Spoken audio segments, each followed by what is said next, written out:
We'll meet her in a moment. Here's Lynda. She slipped in game 2 down to 259 from 268.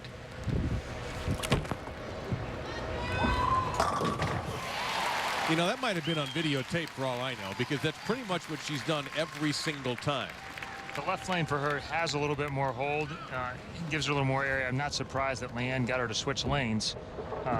And it should be the same for Leanne, who's going to play much, much further left and go around the lane a whole lot more.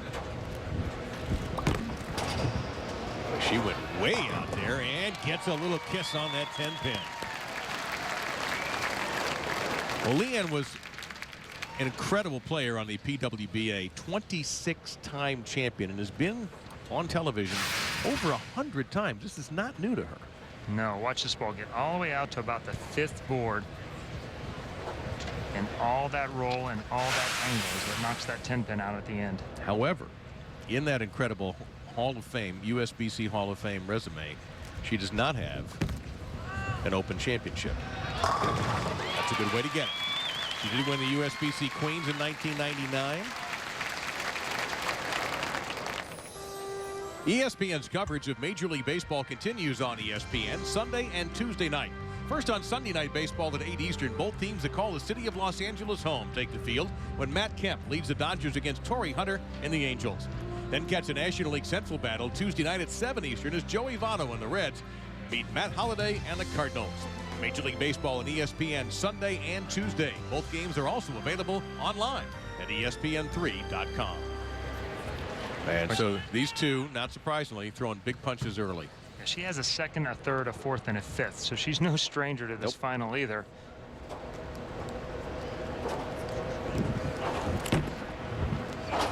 Stop. Look out.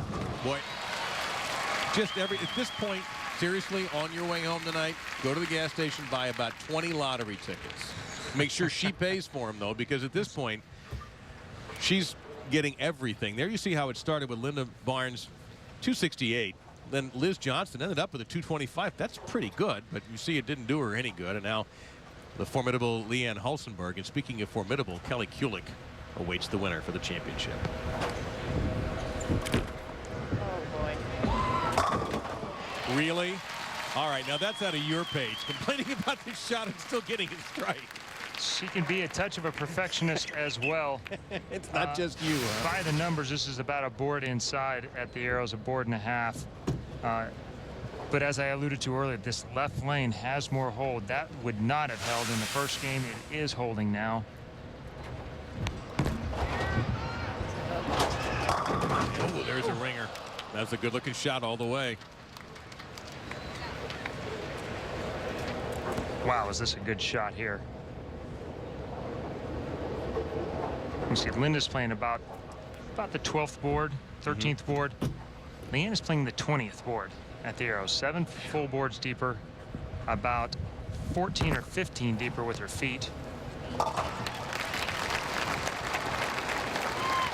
And using all that angle to try and carry each shot. And I'm really surprised at that ringing 10. So Leanne Hulsenberg. She was known as Leanne Barrette in her tour days. She'd been married for 4 years, and her son is named Barrett. Youngin. Born in April of 2009.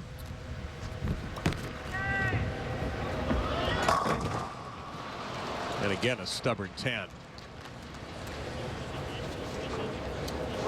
Well, we mentioned the damage done to the lanes in Euless by the qualifiers here, and let's take a look at the average for the television show. And every stat jumps out, not just one of them, the number of bowlers, but the 300 games. The number of 300s average is huge. 25 pins a game. Oh my, that was what could have happened there? That's a footwork issue there, where she got looks like she got a little ahead of herself and might have stuck on the approach. That was well left to target.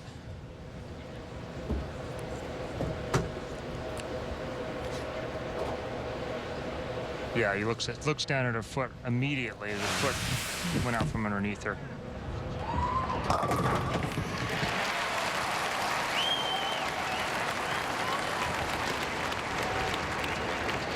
The National Bowling Museum and Hall of Fame here in Arlington has always been a popular destination, but after last night, the museum is even better.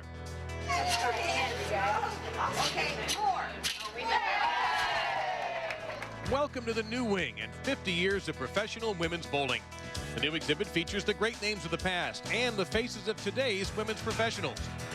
It includes a full video history of women's bowling on television. And no doubt, today's event at Cowboys Stadium will find its way to the new addition at the Bowling Museum and Hall of Fame.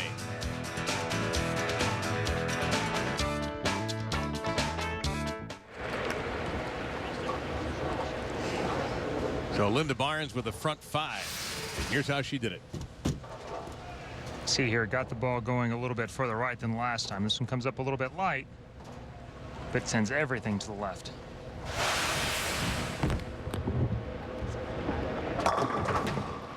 My goodness, those are some strict pins for everybody except Lynda. That, to me anyway, looked like a pretty good shot. This shot's left to target, but it gets to a pretty good spot, the same as Lynda's got to a pretty good spot on her shot that was in. It's actually is a couple of boards inside a target from the last one, but she's lined up pretty well. She's matched up, goes high flush, but leaves a stone 7. So an easy cover that time, but really hanging over Leanne's head is that mistake she made, missing the 10 pin by several inches. Single pin spares are almost automatic to these players. And again, though, Lynda has another huge lead about halfway through the match, and she's done it by just simply not missing. And even, I guess you could say, even when she does miss a tiny bit, it's still going for her right now. Yeah, she's matched up, like I said, at maximizing her error room that gives it a chance to strike. Yeah, that's a good-looking shot there for Hulsenberg, but she has got a long ladder to climb up. So let's take a look at the respective styles in slow motion. Well, almost identical, except for they start about 15 boards apart. As opposed to Shannon and Lynda, their footwork is both very deliberate and very slow. Leanne's ball speed is even slower than Lynda's is, but she has more axis rotation. She hooks the ball much more, covers many, many more boards. And that's how she won all her titles, basically is using that power to her advantage and becoming a great player and winning so many titles, specifically when the lane started to break down and she could move left. So the front five is halted by a 10 pin for Lynda, but covered that with no trouble. If you remember last year's show, it was a missed 10 pin by Lynda that ended up in the long run costing her that first match with Carolyn Dorn-Ballard. Not somebody you dare make a mistake against under any circumstances. No, again, another great shot maker, and that's what comes down when you have Liz and Lynda and Carolyn. And you make an error like that, they're not going to give you the mistake back. Yeah, Carolyn finished 30th in this event.